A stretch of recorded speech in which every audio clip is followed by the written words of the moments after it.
Welkom bij Moelen met Pelt. Immer op zoek naar interessante parkstatters met een verhaal. En nu had ik afgesproken met een vrouw, een mevrouw, die kan zingen wie de nachtegaal. Maar het werd ook besteed over andere terreinen. Angelique van Schendel, wat leuk dat je mee wilt praten met Moelen met Pelt. Ja, nou fijn, dan gaan we erbij zitten. Ja, doe maar. Wat wil je drinken? Een spaarrood alsjeblieft. Ah ja, heb je spaarrood? Hebben we. Hè? Moelen met Pelt.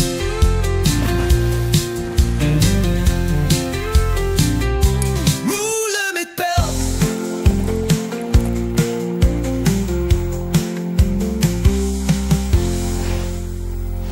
Angelique van Schendel, wat fijn dat je er bent.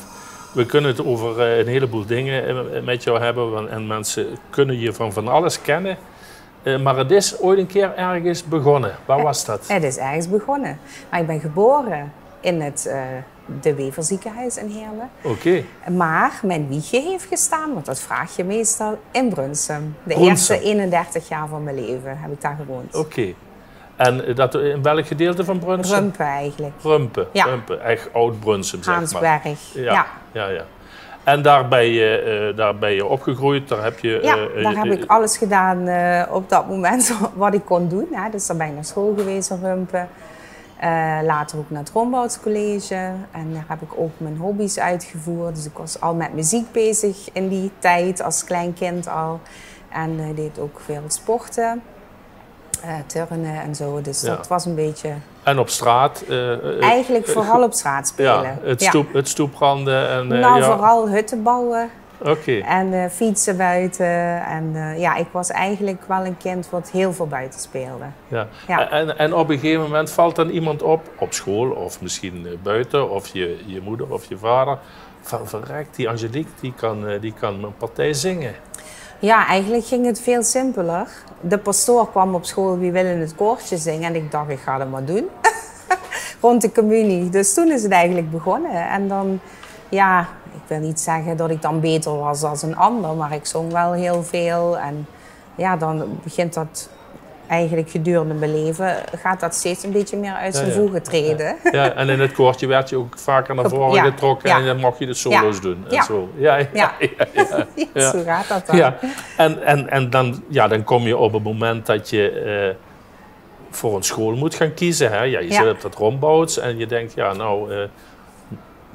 wat moet ik verder? Je zult ongetwijfeld aan de muziek hebben gedacht. Ja, zeker, want ik speelde toen al best aardig saxofoon, klassiek. Ook. En dan was er even de vraag, ga ik naar het conservatorium of niet? En toen hebben we toch besloten van, dat doen we niet, want ik weet niet hoe ik daar helemaal voor kan gaan. Dan iets in de zorg. Nou, mijn tante was operatieassistent. Dus dat werd het dan. Zo kwam ik in aanraking met dat beroep en ben ik dat gaan doen. En dat is een pittige opleiding. Dat was toentertijd een soort in-service-opleiding, HBO. Dus dat duurt 3 jaar. Werken en studeren. Ah, oké. Dat ging samen. En waar was dan de plek waar je... Heerlen. Ja, maar waar je naar school ging? In Heerlen, bij het ziekenhuis. Ook in het ziekenhuis, oké. Dat was een school. En dat heb je vervolgens heel erg lang gedaan? 33 jaar heb ik op de OK gewerkt. Zo. En die muziek heb je daarvoor niet verlaten? Nee. Op een gegeven moment ben ik toch nog iets meer met dat zingen gaan doen. In bandjes gaan zingen. Gewoon popbandjes. Op zangles gegaan. Daar kwam ik eigenlijk in aanraking met jazz. Bij Nancy Duizings ben ik daar ooit mee begonnen. En toen was ik op een gegeven moment eigenlijk al best gewoon ver in mijn werkcarrière. En toen dacht ik, het kriebelt me toch, die muziek. Ja. En dan ben ik op mijn 27e nog het conservatorium gaan doen. En daar heb ik dan jazzzang gedaan. Oké. Waar komt die voorkeur voor jazz vandaan? Door Nancy of door gewoon je komt er op een gegeven moment per ongeluk mee in aanraking. Thuis werd het niet echt gespeeld, maar toevallig door die of die leer je dat een beetje kennen. En wat ik er leuk aan vind, is dat niet allemaal hetzelfde is. Hè? Bij popmuziek en bij coverbands probeer je toch zoveel mogelijk die muziek na te bootsen. En bij jazz mag je eigenlijk met de stem die jij wilt, met het liedje doen wat jij wilt. Dus dat geeft wat meer vrijheid. Ja, en dat spreekt me vooral wel heel erg aan. Ja, ja. Nou ja, dan ben je dus ongeveer 30, schat ik, dat je eigenlijk een enorme bult opleiding op je nek hebt. Ja. En dan word je ziek. Ja, dan word ik ziek. Ja, een week voor mijn bachelor. Ik heb later nog een master gedaan, maar voor mijn bachelor werd ik ziek. Slechte timing. En niet zo'n beetje natuurlijk. Ja. Je wilt er niet te veel op ingaan? Nee, ik wil er wel op ingaan, maar het is gewoon een tijdje geleden. Hè? Dus ja, ik had borstkanker. Ik wist ook al dat ik een genetische afwijking had. Het BRCA-gen noem je dat. Je was er min of meer op voorbereid? Ja, dan wist ik al dat ik die genafwijking had. Dus ik had al wel controles. Maar uiteindelijk was het toch jonger dan verwacht. Heb ik toch die kanker gekregen, inderdaad. En dat heeft je wel een paar jaar bezig gehouden? Nou, nee. Ik heb het er eigenlijk maar echt 4, 5 maanden of zo ben ik ermee bezig geweest met de chemo's en zo. Intussen heb ik dan tussen de laatste chemo's mijn eigen zangschool opgestart. En nog verhuisd naar Heerlen toen in die periode. Dus ik heb ook wel heel veel kracht gekregen tussen het ziek zijn door. Om nieuwe dingen te doen, stappen te zetten. En vooral te doen wat ik leuk vind. Het heeft je wat gebracht, zeg je zelf. Het heeft mij zeker wat gebracht, en dat komt gewoon door, laat ik maar als wat popiopitaal gebruiken, door je mindset die daardoor is Ja, dat is misschien een beetje cliché, maar je beseft dan wel een beetje beter dat het leven eindig kan zijn. En dat je er dus iets van moet maken. Relativeren. Ja, een beetje relativeren. En dat je vooral ook... bij mijn laatste chemo was ik zo ziek dat ik echt dacht, ik ga het niet redden. En dan, dat je dan wel kan denken, nou, ik heb fijne dingen gedaan in mijn leven. En dat probeer ik vast te houden. Dus op momenten dat ik nu een beetje weer over de kop loop van ik ben te druk. En dan moet ik even tegen mezelf weer zeggen, weet je nog toen? Ontspan en relax, doe wat je leuk vindt, waar je blij van wordt. Ja. Want die zangschool, dat bijvoorbeeld, die heb je nog steeds. Ja, Studio Het Podium. Studio Het Podium. Ja. En dat gaat nog steeds naar genoegen? Ja, of? Dat gaat heel goed. Ik heb gewoon natuurlijk zanglessen voor alle leeftijden, individueel. Ik heb ook een aantal zanggroepen, of koren, of hoe je het ook noemt. Dus ik doe vooral heel veel zingen. Ik heb ook 18 jaar lang musicalklassen gedaan. Daar ben ik dan nu mee gestopt. Soms maak je dan weer even een andere keuze, hè, om je focus weer ergens anders op te leggen. Het gaat heel goed. Ik combineer dat natuurlijk nog steeds met een baan in de zorg. Maar dan nu in het onderwijs. Druk, maar leuk. Ja. Nee, dat was natuurlijk de volgende vraag waar je al op vooruit loopt. Dat is van, ondertussen heb je ook je andere job steeds gehad, maar daar had je het op een gegeven moment wel gezien in de zorg. Ja, ik werkte natuurlijk in het Zuiderland waar het enigszins onrustig was en is. En op een gegeven moment dacht ik van, ik kan hier op deze plek niet meer echt doorgroeien, maar ik wil wel graag, ik leer heel graag, dus ik wil steeds nieuwe dingen weer leren. Werden ook minder handige keuzes gemaakt, personeeltekort, waardoor je eigenlijk je werk gevoelsmatig soms ook niet meer zo kan doen zoals jij het zou willen doen. En ik werkte al een aantal uur op de hogeschool bij de HBOV. Peri-operatieve zorg heet dat tegenwoordig. Dus waar de OK-mensen worden opgeleid. En toen dacht ik, het is goed geweest na 33 jaar. Ik ga volledig het onderwijs in. En dat doe je nou sinds een paar jaar? Ja, nu sinds een paar jaar dat ik dan echt wel bijna fulltime daar zit. En daarnaast dan nog een x-aantal uren in de week in mijn zangschool natuurlijk te vinden ben. Ja. Nou ja, laten we even naar een stukje muziek luisteren wat je hebt uitgekozen en waar je wel iets bij wilt toelichten. Ja, want ik dacht, wat is nou goede muziek? Dat is onmogelijk voor een muzikant om een goed muziekstuk te kiezen. Dus ik kies iets wat een beetje als een rode draad door mijn leven loopt. Niet per se het topnummer, maar wel veel herinneringen.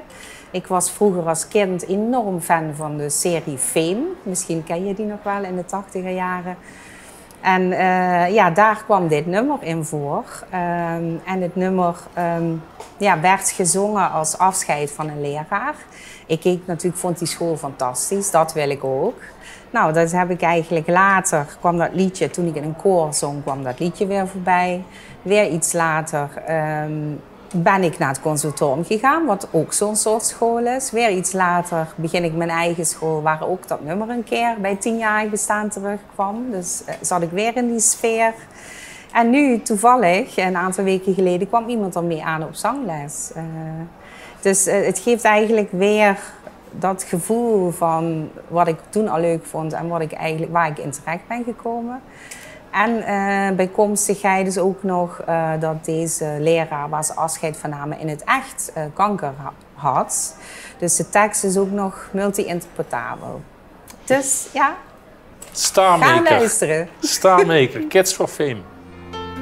Here, as I see the friends I thought I made, a little bit crazy, knowing now we've outgrown one another. Starmaker,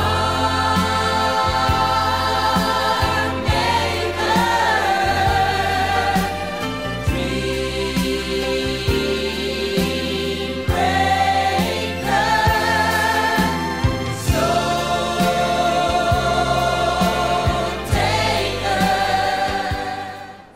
Angelique, nou ja, lesgeven, zowel in de zorg als in de muziek, maar zelf treed je ook nog op. Ja, ja, dat vind ik nog steeds heel leuk om te doen. Vroeger was het wel wat meer, moet ik eerlijk zeggen. Tegenwoordig is het wel iets lastiger. Zeker als zangeres. De muzikanten zitten natuurlijk in tegen bands. En als zangeres moet je het toch in je eentje doen. En jazz is dan toch een lastige. Ja. Ja, daarbij vroeger stond je nog in een bar te zingen, bij wijze van spreken. Maar ja, mensen hebben ook wat minder te besteden, zeg maar.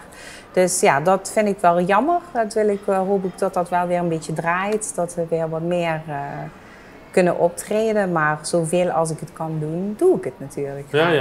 Ja, want ik begrijp goed dat het vaak geen vetpot is. Maar het is vooral ook meer de liefhebberij natuurlijk. Ja. En je doet heel veel van dit soort dingen. Ook projecten waar je bij betrokken bent en waar je je bijdrage levert. Ja, ik vind het altijd heel leuk in mijn werk, in de muziek of op school waar ik zit, om gewoon connecties met andere mensen te maken, een beetje crossover. Dus ik heb natuurlijk wel mijn eigen jazzband, maar ik vind het ook heel leuk om met andere projecten mee te doen. Zoals laatst met de Oude Banaan Show of ja, ik word wel eens gevraagd voor het een of ander. Zou jij misschien hier iets in kunnen betekenen? Nou, dan sta ik daar altijd open voor. Ja. Zo kennen we je ook, absoluut. Hey, en dan heb je ook nog een vriendje die in de muziek zit en zich tegenwoordig zelfs furoren maakt als theaterman. Ja. Hoe is dat? Voor hem is dat heel leuk natuurlijk. Ik gun hem dat en ik ben echt wel trots op hem dat hij dit doet. Betekent wel dat wij elkaar natuurlijk nog wat minder zien dan we al deden. Maar ja, dat heb ik er wel voor over. Ja. En nooit dus een beetje jaloezie dat je denkt van ja, waarom ik niet? Nee, helemaal niet. Want ik ben niet iemand, klinkt misschien gek als zangeres, die per se de hele tijd in het middelpunt hoeft te staan. Dus laat hem dat maar fijn doen. Hij schreeuwt wel en is wel te horen. En ik ben dan op de achterhand, sta ik ernaast. En ik neem het moment wel op het moment dat het voor mij belangrijk is. Maar ik hoef niet zo nodig beroemd te worden of zo. Nee, ik wil gewoon muziek delen met andere mensen. En het publiek delen, mijn verhaal, met degene die luistert. En hopelijk komen we dan samen tot een bepaalde emotie. Dat staat voor mij centraal en niet het applaus. Dus ik kan daar goed mee leven. Voor alle duidelijkheid, we hebben het natuurlijk over Emil Žaković, onze grote ster. Ja, en die komt hier ook wel eens, dus die ken je vast wel.